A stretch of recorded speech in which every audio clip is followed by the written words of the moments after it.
They say the Mafia built the American underworld. They ran the streets, owned the unions, and made politicians kneel. But when they fell, something bigger, louder, and far more violent took their place. Today's criminal empires don't wear fedoras. They wear designer sneakers. They don't hide in back rooms. They rule entire countries. This is the story of how drug wars replaced the old mafia, how the code of silence turned into the sound of automatic gunfire, and how the lessons the mafia left behind became the foundation of the modern cartel world. Before we begin, hit that subscribe button, because what you're about to hear isn't just history, it's how power still works today. For most of the 20th century, the American Mafia was untouchable. The five families in New York, the outfit in Chicago, the commission, they were the shadow government of America. They made millions off gambling, loan sharking, and construction. But there was one rule: don't touch drugs. Lucky Luciano and Vito Genovese understood the potential, but bosses like Carlo Gambino knew drugs brought attention, and attention brought the feds. So the mafia stayed quiet, rich, and invisible. Then came the 1980s. Cocaine flooded Miami, heroin hit New York, and the old mafia code broke. Suddenly their rulebook, the omerta, the silence, the hierarchy, couldn't compete with the chaos of the drug trade. While the mafia was still taking envelopes from construction sites, cartels were moving tons of cocaine by air, land, and sea. The mob's millions looked small next to the cartel's billions. Enter the Medellin and Cali cartels. Pablo Escobar, the Ochoas, the Rodriguez brothers. They didn't want a seat at the table. They wanted to own the whole damn table. While the mafia operated in shadows, the cartels built empires. They had armies, politicians, judges, entire towns under payroll. And unlike the old dons, they didn't fear visibility. They flaunted it. Escobar gave houses to the poor and declared war on the state. Gotti wore $1,000 suits and smiled at cameras, but Escobar blew up airplanes and courthouses. This wasn't organized crime anymore. It was narco-terrorism. The mafia's power was local. The cartel's power was national. They didn't just control neighborhoods. They controlled economies. Still, here's the irony. The cartels learned from the mafia. They studied their structure: boss, underboss, capo regime, soldier. They learned discipline, loyalty, silence, and then they scaled it. Instead of five families, they built entire networks, cells spread across borders. Instead of racketeering, they moved product. Instead of envelopes, they used offshore accounts. The mafia taught the cartels how to move silent. The cartels just turned up the volume. Every shipment became a military operation. Every deal a logistical masterpiece. The mafia laundered through pizza parlors. The cartels did it through international banks.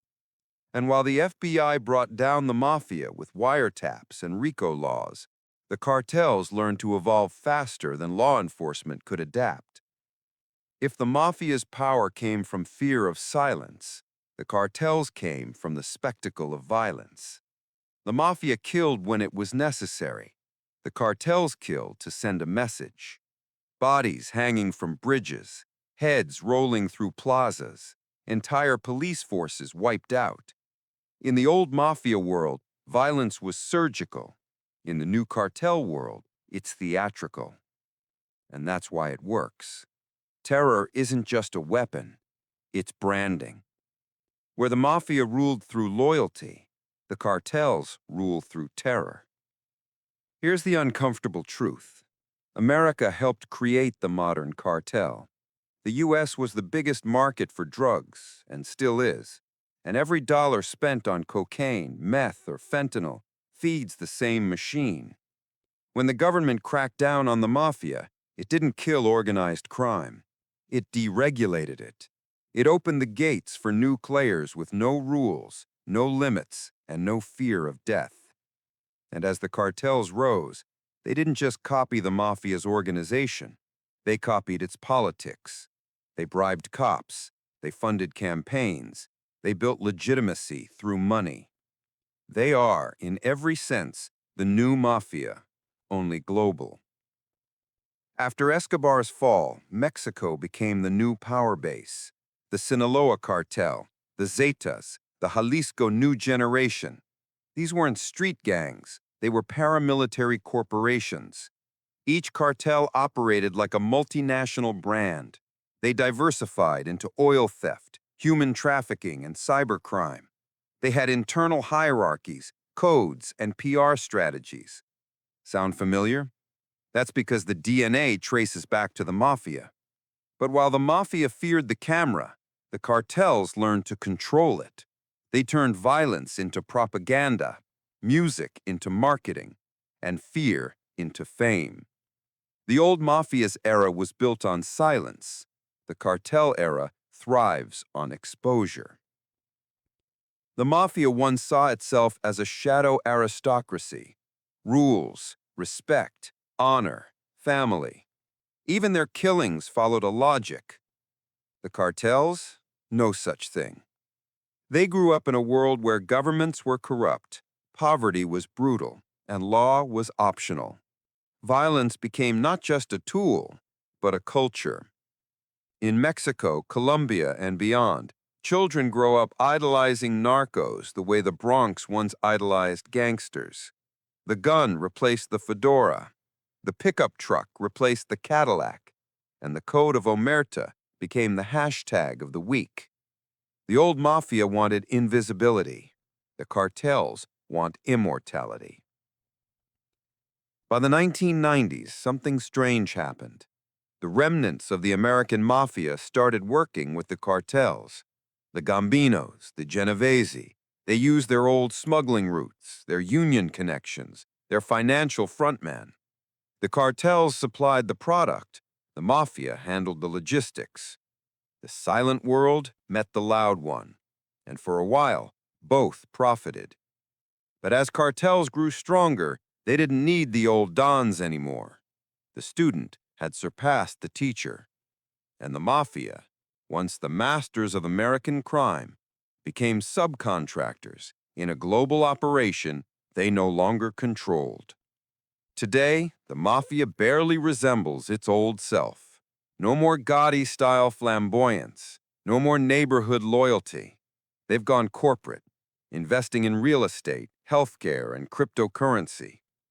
The cartels, they've gone digital. Encrypted apps, drones, social media propaganda. They've become a hybrid, part business, part terror state. The old mafia wanted to own a city.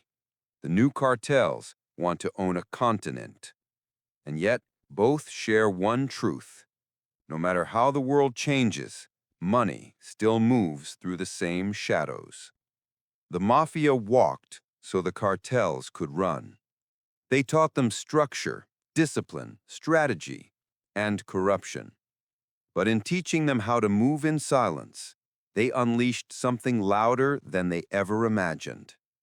The drug wars replaced the old mafia, but they didn't replace what made the mafia powerful: the human hunger for control, respect, and survival.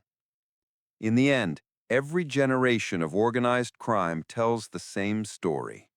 A few men rise from nothing. They build empires out of fear and ambition. And when they fall, someone else picks up the gun, the phone, or the briefcase and starts again. Because the business of power never ends. It just changes hands.